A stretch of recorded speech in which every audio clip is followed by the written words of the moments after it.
মুখ্যমন্ত্রী মানিক সাহা মহোদয় উনি উনি ডাক্তার মানুষ, ব্যক্তি হিসাবে সজ্জন ব্যক্তি। ওনাকে ত্রিপুরা রাজ্যের মুখ্যমন্ত্রী করা হয়েছে এবং ওনার ব্যক্তিত্ব এবং সরকার পরিচালনা আমার এবং আমার পার্টির ভিউজ যদি বলতে হয় তাহলে আমি বলবো যে ভালো। আইন শৃঙ্খলা অবস্থা আগে থেকে অনেকটাই ভালো আছে। আমাদের প্রথমত হলো আমাদের রিপাবলিকান পার্টি অফ ইন্ডিয়া, যেটা আটওয়ালে সাহেব এখন ন্যাশনাল প্রেসিডেন্ট আছেন, তিনি কেন্দ্রীয় মন্ত্রী। সেইখানে আমাদের পার্টি বেসিক্যালি দলিত এবং সমাজে যারা পিছিয়ে পড়া অংশের লোক আছে ওদের উন্নয়নের জন্য ওদের স্বার্থেই কাজ করে।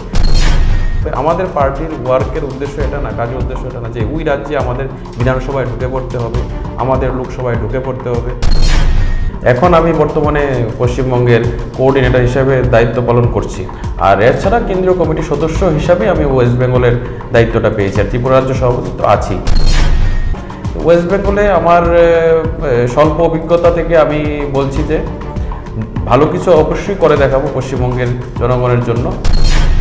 দেশীয় রাজনীতিতে দেখতে পাচ্ছি যে এনডিএ ভার্সেস ইন্ডিয়া উঠে এসেছে, আপনার দলের তরফ থেকে কি বলবেন? আমরা তো আশা করব যে আমাদের ন্যাশনাল ডেমোক্রেটিক অ্যালায়েন্স এনডিএ আগের থেকে গতবারের থেকেও বেশি আসন নিয়ে, বেশি ক্ষমতা নিয়ে সরকারে আসবে, ভারত সরকারের এনডিএ আসবে। আপনার মানবিক দিক থেকে কি হওয়া প্রয়োজন 10,330 চাকরিচ্যুত শিক্ষক শিক্ষিকাদের, কি মনে করেন আপনি, একটু আমরা জানতে চাই। আমাদের 10,330 যে ভাই বোনেরা আছে ওদের অবস্থা আমি মন থেকে অনেকটা দুঃখিত যে ওদের যদি ভালো কিছু হতো তাহলে আমাদের রাজ্যের আমাদের ভাই বোনরাই উপকৃত হতো। সেখানে বাইরে থেকে তো কেউ নেই, রাজ্যের লোকই তো ওরা। একটা রাস্তা বছর বছর টেন্ডার হয়, এইরকম প্রত্যেক জেলাতেই কিছু কিছু আছে, একটা রাস্তায় বছর বছর টেন্ডার হয়। হচ্ছে বছরে একবার করে 24 লাখ 25 লাখ করে, কিন্তু সেটার অ্যামাউন্টটা কিন্তু অনেকটাই ছাড়িয়ে যায়। কারণ রাজ্যের অর্থ কোনো যদি বিপথে কেউ খরচ করতে চায় বা কোনো এরকম দুর্নীতির সাথে কোনো আধিকারিক বা যে কোনো যারা জড়িত থাকেন ওদের বিরুদ্ধে আমি আশা করি যে উনি অবশ্যই দেখবেন বিষয়টা এবং স্টেপ উনি নেবেন। নমস্কার, স্বাগত আপনাদের ত্রিপুরা নিউজ 8-এ। আমি আপনাদের সাথে আছি পূজা।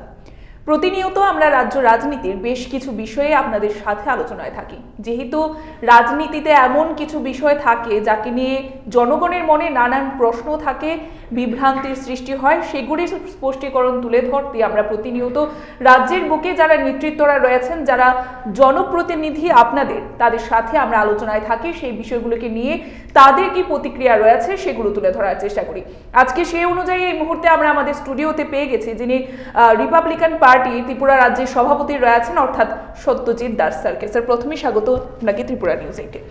প্রথমে যে বিষয়টি আমরা জানতে চাইবো যে সেখানে যদি আমরা দেখি আপনি কেন্দ্রীয় মন্ত্রী যিনি রয়েছেন রামদাস আঠাভলের রিপাবলিকান পার্টির আপনি রাজ্য সভাপতি, তাছাড়াও আপনার কাছে বাড়তি কিছু দায়িত্ব রয়েছে। আমরা দেখতে পাচ্ছি কেন্দ্রীয় কার্যকারী কমিটির আপনি বর্তমানে সদস্য রয়েছেন, তাছাড়াও আপনি পশ্চিমবঙ্গের বর্তমানে কোঅর্ডিনেটর। পশ্চিমবঙ্গের বর্তমানে আমরা নির্বাচনকে ঘিরে নানান পরিস্থিতি দেখতে পাচ্ছি, পশ্চিমবঙ্গকে নিয়ে আপনার কি মতামত থাকবে? আপনাদের চ্যানেলকে শুভেচ্ছা রইল, শুভকামনা রইল। আগামী দিনে অনেকটা দূর এই চ্যানেল মানুষের আবেগ ভালোবাসা নিয়ে এগিয়ে যাবে। আমার তরফ থেকে এবং পার্টির তরফ থেকে আমার শুভকামনা রইল। পশ্চিমবঙ্গে আপনি যে প্রশ্নটা করলেন যে পশ্চিমবঙ্গে বর্তমান অবস্থা, পশ্চিমবঙ্গের বর্তমান রাজনৈতিক অবস্থা একটু দুর্বিষহ আছে। সেইখানে মানুষের যেই ধরনের ভাব প্রকাশ হওয়া দরকার সেগুলি স্বাভাবিকভাবে হতে পারছে না। সেগুলিতে রাজনৈতিকভাবে বিভিন্ন পেশি শক্তির প্রয়োগ হচ্ছে।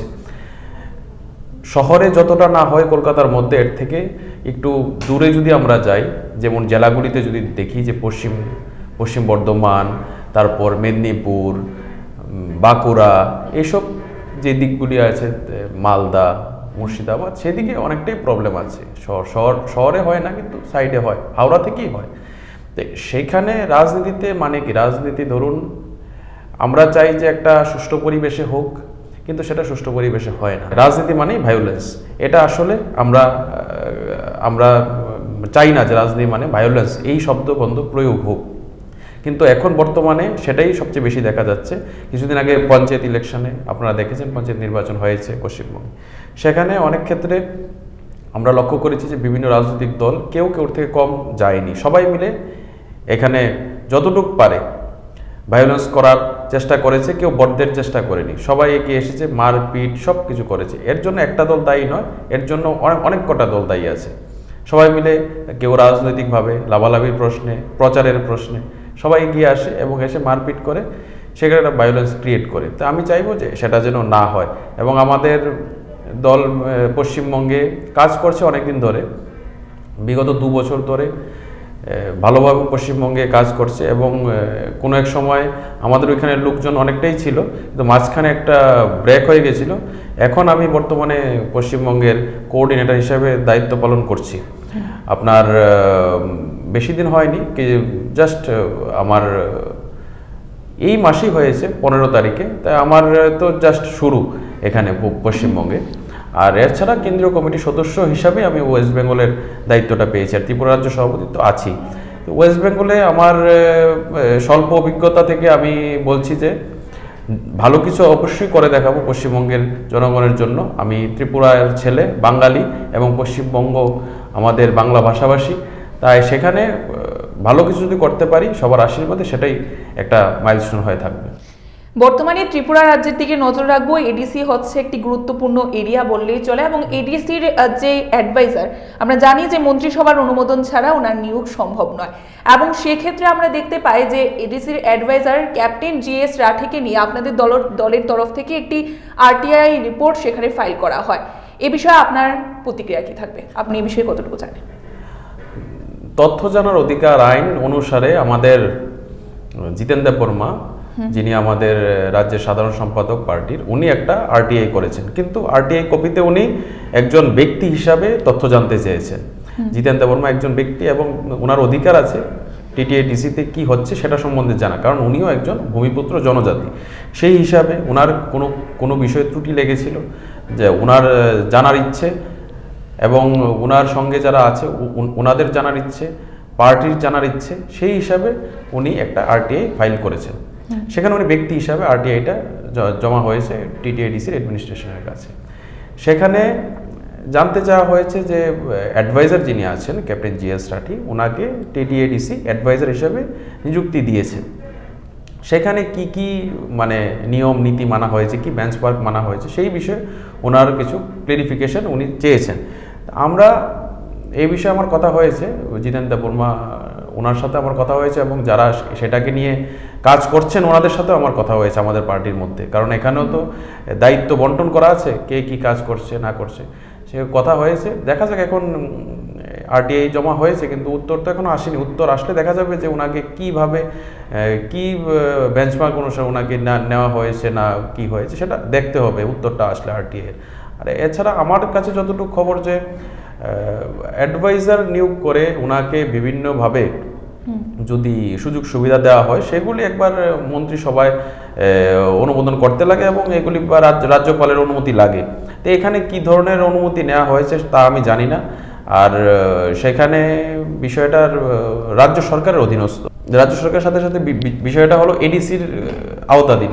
এডিসি কেন ওনাকে নিয়োগ করেছেন এবং কতজন অ্যাডভাইজার আছে ওনাদের TTI-DC-তে, সেই বিষয়গুলি ওনারা একটু যদি খোলাসা করতেন সবার সামনে তাহলে ভালো হতো। আমরা চাই যে ত্রিপুরার বাইরের যারা ব্যক্তিত্ব আছেন, যারা ভারতের জন্য কিছু করতে চান, রাজ্যের জন্য কিছু করতে চান, ওনারা অবশ্যই আসুক ত্রিপুরায়, এবং ত্রিপুরায় ডেভেলপড হোক আরও অনেক।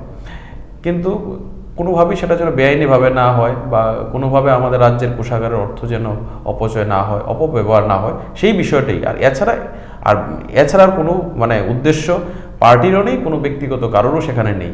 মানে আমরা চাই যে আমাদের রাজ্যের অর্থ একটা ভালো জায়গায় সেটাকে ব্যবহৃত হোক, এবং তার মাধ্যমে যেন রাজ্যের কিছুটা নয়, রাজ্যের যেন সম্পূর্ণভাবে সেই সুবিধাটা পায়, এবং রাজ্যের যেন ভালো হয়, এবং TTI-DC-র ভালো হয়, সেটাই চাই। আর এছাড়া আরেকটা বিষয় আমার কাছে যেটা খবর এসেছে, যে TTI-DC-র কিছু ল্যান্ড যেগুলি বিভিন্ন দিল্লি, গাজিয়াবাদ এই ধরনের সংস্থাকে তাদের ফেভারে দেওয়া হচ্ছে এখানে এসে ডেভেলপমেন্ট করানোর জন্য। সেটা ঠিক আছে, আমরা ত্রিপুরার লোক, আমরা চাই যে রাজ্যে আসুক বাইরে থেকে যারা ভালো কিছু করতে চায়, এতে রাজ্যের উন্নতি হবে।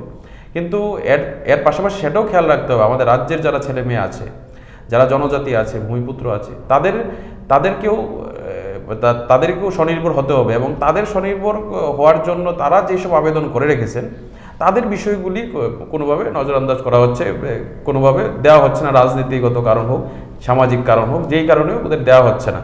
আমরা চাইবো বাইরের যারা আছে, ভারতবর্ষে অন্য রাজ্যে যারা আছে তাদেরকে তো দেওয়া হবেই, সাথে সাথে ত্রিপুরার যারা ভূমিপুত্র আছে ওদের বিষয়গুলিও যেন টিটিআইডিসি অ্যাডমিনিস্ট্রেশন, অ্যাডভাইজার জিএস রাঠি সাহেব সহ সবাই যেন এই বিষয়গুলিও যেন একটু ওনারা নজরে রাখেন। এবং অবশ্যই আমি আশা করি যে ওনাদের এই বিষয়টা যদি নজরে আসে ভালো কিছু হবে। 2018 সালের পর 2023-এর বিধানসভা নির্বাচনের পরেও আমরা 18 সালের যে সরকার ছিল তাদেরই প্রত্যাবর্তন আমরা দেখতে পাই এবং সেখানে যে বর্তমান সরকার এবং যে রাজ্যের বর্তমান মুখ্যমন্ত্রী রয়েছে মানিক সাহার যে কার্যকাল বা তাদের যে কার্যকর্ম রয়েছে সেগুলোকে আপনাদের দলের তরফ থেকে আপনারা কিভাবে দেখছেন? মুখ্যমন্ত্রী মানিক সাহা মহোদয় উনি ডাক্তার মানুষ, ব্যক্তি হিসাবে সজ্জন ব্যক্তি। ওনাকে ত্রিপুরা রাজ্যের মুখ্যমন্ত্রী করা হয়েছে সম্ভবত 2022 সালের মে মাসে। এখন পর্যন্ত ওনার মুখ্যমন্ত্রী হিসাবে 1 বছরের বেশি সময় উনি অতিক্রম করেছেন এবং ওনার ব্যক্তিত্ব এবং সরকার পরিচালনা আমার এবং আমার পার্টির ভিউজ যদি বলতে হয় তাহলে আমি বলবো যে ভালো। আইন শৃঙ্খলা অবস্থা আগে থেকে অনেকটাই ভালো আছে। ওনার মুখ্যমন্ত্রীর সময়ের আইন শৃঙ্খলা অনেকটা ভালো আছে এবং নেশা বিরোধী অভিযান, সেটা যুব সমাজকে যে নেশা ধ্বংস করে দেয় সেটাও অনেকটা মানে ভালো ইমপ্রুভ হয়েছে নেশা বিরোধী অভিযানটা। সেখানে মুখ্যমন্ত্রী মানিক শাহর এইসব কার্যকলাপ এবং প্রশাসনিকভাবে যে উনি চালিয়ে যাচ্ছেন সেটা অবশ্যই ভালো। যেটাকে মানে ভালো বলতে লাগে সেটা তো ভালো। সেটা কিছুদিন আগে আপনারা দেখবেন এএনআইকে আমাদের কেন্দ্রীয় মন্ত্রী যিনি আছেন এবং পার্টির যিনি কেন্দ্রীয় সভাপতি উনি একটা বক্তব্যে উনি ত্রিপুরার প্রসঙ্গ টেনেছেন, নর্থ ইস্টে অন্য রাজ্যের প্রসঙ্গ টেনেছেন, এর মধ্যে ত্রিপুরার প্রসঙ্গটা উনি টেনেছেন। সেখানে উনি ক্লিয়ারলি বলেছেন যে ওনার কাছেও যতটুকু খবর যে নেশা বিরোধী এইসবে ত্রিপুরা অনেকটা মানে আগের থেকে অনেকটা ভালো, পুলিশ এবং খুব প্রোঅ্যাক্টিভলি কাজ করছে। সেখানে মুখ্যমন্ত্রীর দায়িত্বে আসার পর অনেকটাই বেটারমেন্ট অনেকটা হয়েছে, সেটা যেটা সত্যি সেটা তো সত্যি। ওনার কাছ থেকে এখন রাজ্যের জনগণ আশা রাখবে, আমরা আশা রাখবো যে উনি আরও অনেক ভালো কিছু হয়তোবা ত্রিপুরার জন্য ওনার মাইন্ডে আছেন, ওনার ভিশন আছেন, সেগুলি যেন অতি দ্রুত উনি বাস্তবায়ন করতে সবাইকে সঙ্গে নিয়ে উনি কাজ এগিয়ে যান। আমাদের তরফ থেকে যতটুকু ওনাকে সাহায্য করতে লাগে তা তো আমরা আছি, ওনাকে করবো। আর যেখানে ভুল ত্রুটি কোনো দিকে যদি থাকে সেটাও আমরা তুলে ধরতে ওনার সামনে তুলে ধরবো। সেই জন্য আমরা কোনো ব্যক্তিগতভাবে কোনো সংকোচ করবো না। কারণ আপনাকে বলে রাখি, আমার কাছে একটা মানে ইনফরমেশন আছে যে একটা রাস্তা, এটা দক্ষিণের দিকে ধলাই দক্ষিণের দিকে একটা রাস্তা বছর বছর টেন্ডার হয়, এইরকম প্রত্যেক জেলাতেই কিছু কিছু আছে, একটা রাস্তায় বছর বছর টেন্ডার হয়। এরকম যদি ধরতে চাই অনেকগুলোর আছে জেলা ভিত্তিক, ধরুন একটা সাব ডিভিশনে যদি এরকম হয়, একটা জেলাতে কয়েকটা সাব ডিভিশন থাকে, সেখানেও এরকম টেন্ডারিং হচ্ছে বছরে একবার করে 24 লাখ 25 লাখ করে, কিন্তু সেটার অ্যামাউন্টটা কিন্তু অনেকটাই ছাড়িয়ে যায়। সেই বিষয়গুলি বলবো যে উনি যেন একটু নজর দেন, এরকম কিন্তু অনেক দিকে চলছে, এরকম যেন না হয়। কারণ রাজ্যের অর্থ কোনো যদি বিপদে কেউ খরচ করতে চায় বা কোনো এরকম দুর্নীতির সাথে কোনো আধিকারিক বা যে কোনো যারা জড়িত থাকেন ওদের বিরুদ্ধে আমি আশা করি যে উনি অবশ্যই দেখবেন বিষয়টা এবং স্টেপ উনি নেবেন। তা আমি আপনাদের মাধ্যমে সেটা ওনার যে দিলাম মাননীয় মুখ্যমন্ত্রী, যেন উনি যেন সেই বিষয়টা দেখেন অতি দ্রুত। কারণ এইরকম খবর এসেছে যে এরকম একটা রাস্তা বছর বছর টেন্ডার হয়, এরকম কয়েকটা রাস্তা আছে। আমি দক্ষিণের দিকে বললাম, আমি একদম আইডেন্টিফাই করলাম না জেলাটা, ওনার বিভিন্ন সোর্স আছে, উনি আইডেন্টিফাই করে বের করে নেবেন। এডিসি এলাকার দিকে যদি আমরা লক্ষ্য রাখি, আমাদের গ্রাউন্ড অ্যানালাইসিস অনুযায়ী বলছে যে এডিসি এলাকায় সম্পূর্ণ দুর্বিষহ অবস্থায় রয়েছে। যেখানে আমরা দেখতে পাচ্ছি জলের সংকট রয়েছে, তেমনটাই রাস্তাও কিন্তু অনেকটাই খারাপ রয়েছে, উন্নয়ন অনেকটা হয় না বললেই চলে। এডিসিকে নিয়ে আপনার নজরে আপনি এডিসির বিষয়টিকে কিভাবে দেখছেন বা এডিসির উন্নয়নকে ঘিরে আপনার কি মতামত থাকবে? টিটিআইডিসি এটা তো একটা স্বশাসিত জেলা পরিষদ, তো সেখানে ধরুন আপনার নির্বাচন হয়েছে, নির্বাচন হওয়ার পরে সেখানে ত্রিপুরা মথা দল ক্ষমতায় এসেছে এবং এটা এখন ওদের দায়িত্ব কিভাবে টিটিআইডিসিতে জলের সমস্যা রাস্তার সমস্যা, বিভিন্ন সমস্যা, ওনারা সেই দাবিগুলি পূরণ করবেন বলেই তো ক্ষমতায় এসেছেন। তো আমাদের যারা ভূমিপুত্র আছেন, জনজাতি আছেন, ওনারা নিশ্চয়ই দেখছেন, ওনারা কাজগুলি ইভালুয়েট করছেন যে ওনারা কতদূর কী করতে পারলেন। এডিসিতে তো ক্ষমতায় এসেছেন হয়ে গেছে অনেক দিন, সেখানে যদি এই ধরনের, আমার কাছেও আছে, আমিও জানি যে জলের সমস্যা হচ্ছে, রাস্তাঘাটের সমস্যা হচ্ছে, বিভিন্ন সমস্যা এখনও লেগে আছে, সেইগুলি তো প্রথম কর্তব্য হলো ওনাদের নিবারণ করা। কারণ ওনারা সেই বিষয়গুলিকে তো মানে ওদের তো অধিকার না, যারা ওদের ভোট দিয়ে জিতিয়ে এনেছেন, ওদের তো একটা ভিশন আছে যে আলাদা রাজ্য বা আলাদা কিছু একটা করতে চায়, তো সেটা তো আছেই, এটা তো পরের বিষয়। কিন্তু বর্তমানে যে সমস্যাগুলি চলছে সেইগুলি নিরসনে তো ফার্স্ট অফ অল ওদের ভূমিকা নেওয়া দরকার। আশা করব যে এখানে যারা অ্যাডমিনিস্ট্রেশন আছেন ওনারাও দেখছেন, এবং রাজ্য সরকার তো দেখছেনই, কেন্দ্রীয় সরকার তো দেখছেনই, এটা তো আছেই। যেমন ধরুন প্রধানমন্ত্রী আবাস যোজনার ঘর পাচ্ছে, অটল জলধারায় জলের ইসে হচ্ছে, সেই সব তো চলছেই, সোলার লাইট পাচ্ছেন, সেই সব সেখানেও কিন্তু গ্রামবাসীদের অভিযোগ রয়েছে, অনেকেই জল জীবনের যে মিশনের কল রয়েছে সেটা পেয়েছে কিন্তু জল আসছে না, বিভিন্ন ধরনের অভিযোগ আমরা দেখতে পেয়েছি, আমাদের কাছে তথ্য আছে। হ্যাঁ, যে সেই তথ্যগুলিও সঠিক যে অনেক লাইন লাগানো হয়েছে, জল দিচ্ছে না। সেখানে ওদের যেই সিস্টেম আছে, এগুলি অফিসিয়াল যারা আছে, যেমন দপ্তরের মন্ত্রী, ওনারা বলতে পারবেন যে জলের লাইন যদি লাগানো হয় জলটা কেন আসে না, তাহলে জল তাহলে ওরা কোনোখানে হয়তো বা কাজটা কমপ্লিট হয়নি, কাজটা কমপ্লিট না হওয়ার কারণে জল যাচ্ছে না, বা হয়তো বা প্রেশার নেই, সেই কারণে সবার বাড়ি বাড়ি জল পৌঁছচ্ছে না। সেটা দপ্তরের মন্ত্রীদের সেই বিষয়গুলি দেখা দরকার আরও ভালোভাবে, যে কেন এই ধরনের বিষয়টা হচ্ছে। কারণ সরকার তো জয়ী হয়, মানুষকে কিছু ভালো দেবে, সেই আশা মানুষ রাখে না। আমরা আরও একটি বিষয় বলবো, সেখানে যে এডিসির বর্তমানে যে দল রয়েছে শাসন ক্ষমতায়, অর্থাৎ তিপ্রামথা, তাদেরই যে সুপ্রিমো, ওনার একটি বক্তব্য রয়েছে যে এডিসির জন্য অনেক কম অর্থ বরাদ্দ করা হয়, বা বাজেট থেকেও অনেকটা কম শতাংশ, 2.7% শুধুমাত্র দেওয়া হয়েছে। সেখানে তারা সরকারি কর্মচারীদের বেতনের পর এডিসির উন্নয়নের ক্ষেত্রে আর তাদের কাছে অর্থ থাকে না, এমনটাই ওনার মতামত রয়েছে। ঠিক আছে, উনি এরকম যখন বলছেন, ঠিক আছে, অর্থ থাকে না, যদি রাজ্য সরকার ওদের সাথে বিমাতৃসুলভ আচরণ করে, যদি আগে এরকম বেশি দিয়ে থাকে এখন কম দিয়ে থাকে, তাহলে ওনারা আন্দোলন করবেন। ওনারা আন্দোলন করে এখানে রাজভবন ঘেরাও ওনারা করছেন, আমি দেখেছি, আন্দোলন করবেন, এবং রাজ্য সরকার বাধ্য যে জনগণের স্বার্থে টাকা ওদেরকে মিটিয়ে দিতে বাধ্য, সেটা দেবে এবং দিতে হবে। কারণ সেটা যদি প্রয়োজন হয়, আমরাও তার জন্য আপার লেভেলে আমাদের মিনিস্টারকে দিয়ে আমরা কথাবার্তা বলবো, দরকার হলে প্রধানমন্ত্রীর সাথে দেখা করে আমাদের মিনিস্টার সেই বিষয়টা নিয়ে আলোচনা করবেন। বিগত দিনে অর্থমন্ত্রী নির্মলা সীতারামনকেও আমাদের মিনিস্টার, যে কেন্দ্রীয় মন্ত্রী রামদাস আঠওয়ালে সাহেব আছেন, উনি দেখা করে বলেছিলেন, প্রয়োজনে দরকার হলে প্রধানমন্ত্রীর সাথে দেখা করে বলবেন, কিন্তু কোনোভাবেই জনস্বার্থে উন্নয়নের জন্য বিমাতৃসুলভ আচরণ যেন না হয়, সেই বিষয়টা নজর রাখতে হবে। যদি এরকম ওনার অভিযোগ থাকে, নিশ্চয়ই ওনারা আন্দোলন করে তুলবেন, এবং আমাদের তরফ থেকে যতটুকু করতে লাগে রাজনৈতিক দল হিসেবে আমরাও পাশে আছি জনস্বার্থে। আমরা দেখতে পাই কিছুদিন পূর্বে ত্রয়োদশ ত্রিপুরা বিধানসভার অধিবেশনে বাজেট পেশ হয়, এবং সেই বাজেটকে নিয়ে নানান মুখে নানান কথা আমরা শুনতে পাচ্ছি।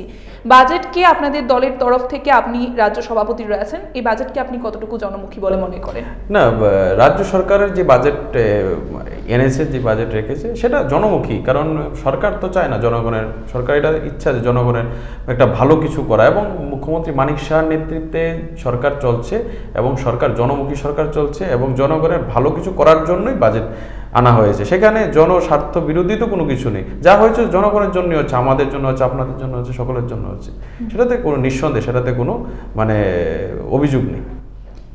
কেন্দ্রীয় কমিটির যদি আমরা দেখি, কার্যকারী কমিটির সদস্য আপনি, ইতিমধ্যেই সামনে রয়েছে 2024 সালের লোকসভা নির্বাচন, তাকে কেন্দ্র করে আমরা দেশীয় রাজনীতিতে দেখতে পাচ্ছি যে এনডিএ ভার্সেস ইন্ডিয়া উঠে এসেছে, এবং এই যে এনডিএ ভার্সেস ইন্ডিয়া, এই যে ইন্ডিয়ার মধ্যে আমরা দেখতে পাচ্ছি বিরোধী দলগুলো একত্রিত হচ্ছে, অনেকটাই জোট বেঁধেছে এবারে, এই যে মহাজোট, এই বিষয়গুলিকে আপনারা কিভাবে দেখছেন? শাসক পক্ষ তো একেবারে 100% আশাবাদী তাদের জয় নিয়ে, আপনার দলের তরফ থেকে কি বলবেন এই বিষয়ে?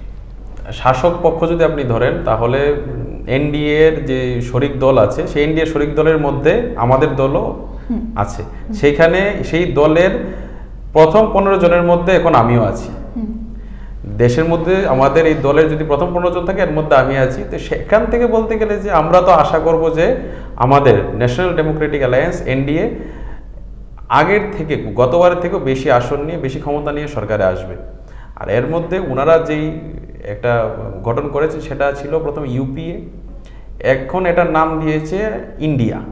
তো সেখানে ঠিক আছে, ওনারা ওনাদের মতো করে জনগণের কাছে যাবেন, নাম নিয়ে যাবেন, ওনাদের কি আগামী দিনের কি কাজ ওনারা করবেন তা নিয়ে যাবেন।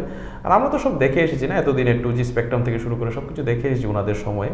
নাম পাল্টানো যায়, চরিত্র পাল্টানো যায় না। তো সেই কারণে ওনারা নাম পাল্টিয়েছেন। এখন যদি ওনাদের আগের ইতিহাস মানুষ ভুলে যায় তাহলে তো ওনাদের জন্য ভালো, কিন্তু মানুষ তো বলবে না, ওনাদের তো সব কিছু মানুষ মনে রাখবে না। ইউপিএ থেকে এখন একটা নাম দিয়েছে, এরকম নাম দিয়েছে, সেই নামে তো এই যে পট করে কিছু বলা সেটাও একটা মানে ইসে হয়ে যায়, কঠিন হয়ে যায়, কারণ একটা নামটা এইরকম একটা ওনারা তৈরি করে এনেছেন সবার সামনে। যাই হোক, নাম দিয়ে ভুলকি বালকি দিয়ে তো হবে না। সেখানে বিগত দিনের কাজ দেখে, এসব দেখে তো মনে হয় না যে ওদেরকে সেরকম একটা ওরা আশা অনুসারে, ওদের আশা অনুসারে রেজাল্ট ওনারা করতে পারবেন। আমার দলের তরফ থেকে মনে হয় না। যাই হবে, এনডিএই আবার পুনরায় সরকারে আসবে তৃতীয়বারের জন্য। ভারত সরকারের এনডিএই আসবে, এনডিএ তৃতীয়বারের জন্য আসবে, সেটা একদম নিঃসন্দেহে। আমার পার্টির তরফ থেকে আমার তরফ থেকে এটা হলো মানে আপনার কাছে বক্তব্য যে এনডিএ আবার ক্ষমতায় আসছে তৃতীয়বারের জন্য। সেখানে এই নাম দিয়ে আর কিছু করতে ওরা পারবে না। একেবারে যেহেতু আমরা আলোচনার শেষ মুহূর্তে রয়েছি, আমরা প্রথম থেকেই রাজ্যের বুকে যে বিষয়গুলো বর্তমানে একেবারে ইস্যু হয়ে দাঁড়িয়েছে সেগুলো আমরা নিয়ে আলোচনা করেছি। আরও একটি বিষয় আমরা জানার চেষ্টা করব যে রাজ্যের বড় সমস্যা সর্বদিনেরই যদি আমরা বলি বা কিছু কাল যাবত চলে আসছে, সেই বিষয়টা হচ্ছে যে রাজ্যে যে 10,323 চাকরিচ্যুত শিক্ষক শিক্ষিকাদের যে সমস্যা, হয়তো বা আজকের দিনে সেই সংখ্যাটা 10,323-এর নেই, কিন্তু তারপরেও জানতে চাইবো যে আপনাদের দল বা রিপাবলিকান পার্টির তরফ থেকে আপনি যেহেতু সভাপতি, আপনার মানবিক দিক থেকে কি হওয়া প্রয়োজন 10,323 চাকরিচ্যুত শিক্ষক শিক্ষিকাদের, কি মনে করেন আপনি, একটু আমরা জানতে চাই। 10,323 যে সংখ্যাটা, ওদের ঘটনাটা সত্যি দুঃখজনক, এবং তাদের জন্য যদি ভালো কিছু করতে পারতাম তাহলে হয়তো বা সবার আশীর্বাদ পেতাম। কিন্তু দেখুন, সত্যি কথা কি, সরকারে যারা আছে, আমাদের শরিক দল আছে, ভারতীয় জনতা পার্টি আছে, এবং আইপিএফটির একজন বিধায়ক আছেন যিনি এখন মন্ত্রী। আমরা তো আমাদের দলের তো আসলে এখানে বিধায়ক নেই, বা আমরা সরকারের সাথে ডাইরেক্ট রাজ্যে আমরা ডাইরেক্টলি আমরা অ্যাটাচড নই। ভারত সরকারে আমাদের মন্ত্রী আছেন, একজন এমপি আছেন, এবং নাগাল্যান্ডে 2জন এমএলএ আছেন। যদি আমরা এখানে আমাদের থাকতো, সরকারে আমরা থাকতাম, তাহলে আমি দায়িত্ব নিয়ে কিছু বলতে পারতাম। আমাদের 10,323 যে ভাই বোনেরা আছেন, ওদের অবস্থা আমি মন থেকে অনেকটা দুঃখিত যে ওদের যদি ভালো কিছু হতো তাহলে আমাদের রাজ্যের আমাদের ভাই বোনরাই উপকৃত হতো। সেখানে বাইরে থেকে তো কেউ নেই, রাজ্যের লোকই তো ওরা।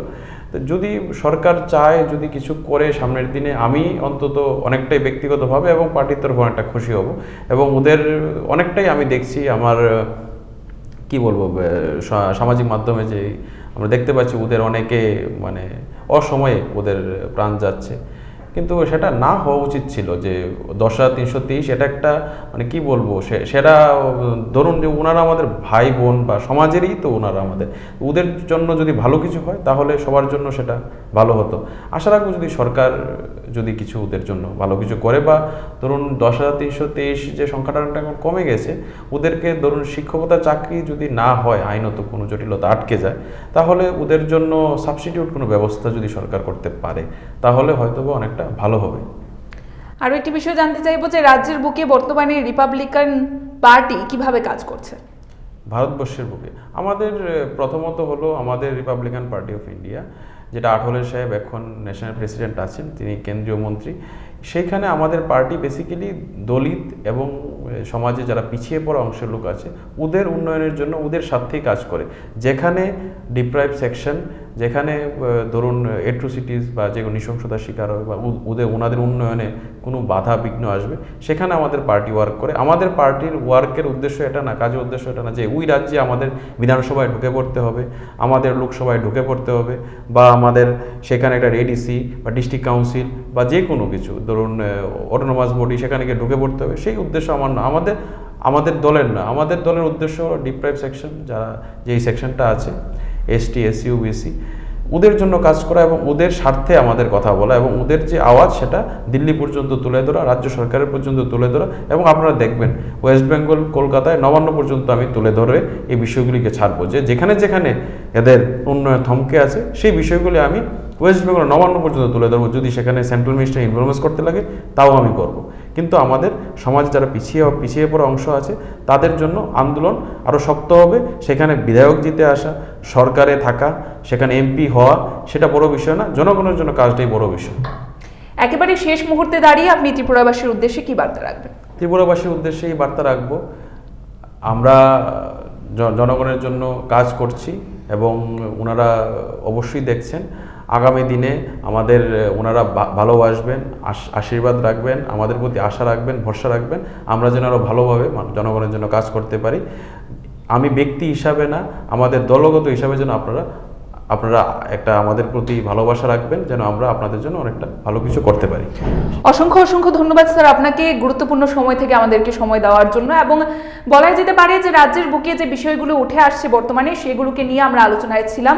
যিনি আমাদের সাথে উপস্থিত ছিলেন রিপাবলিকান পার্টির যিনি রাজ্য সভাপতি, ওনার কি বক্তব্য রয়েছে এই বিষয়ে বা ওনার কি প্রতিক্রিয়া রয়েছে তা আমরা আপনাদের সামনে তুলে ধরার চেষ্টা করেছি। এখনকার মতো আমাদের এই বিশেষ একান্ত সাক্ষাৎকার আমরা এখানেই শেষ করছি। পরবর্তী বিভিন্ন আপডেটস দেখতে অবশ্যই চোখ রাখবেন ত্রিপুরা নিউজ 8 এর পর্দায়। নমস্কার।